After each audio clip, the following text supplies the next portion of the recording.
Kanya-kanyang gimmick sina dating US President Donald Trump at Vice President Kamala Harris sa kanilang kampanya. Si Trump nag-ala service crew habang si Harris naman kasama sa kampanya si Usher.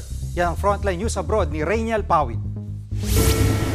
2 linggo bagong US presidential election sa November 5, break muna sa mga meeting de avance si dating US President Donald Trump. Pagluluto ng French fries ang pinagkaabalahan niya sa isang fast food chain sa Pennsylvania.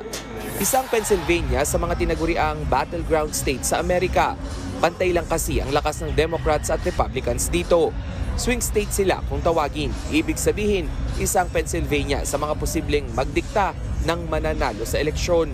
Kaya kahapon sa drive-thru window ng restaurant ng ligaw ng mga botante si Trump. Habang abala sa orders, binati rin ni Trump ang kalabang si US Vice President Kamala Harris na nag-birthday nitong weekend.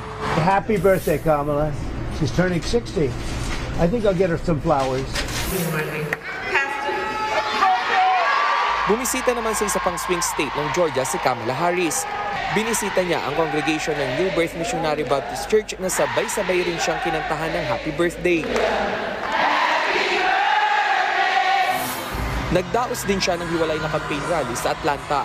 Dito personal siyang sinamahan ng Hollywood pop singer na si Usher na inendorso na rin siya sa pagkapangulo.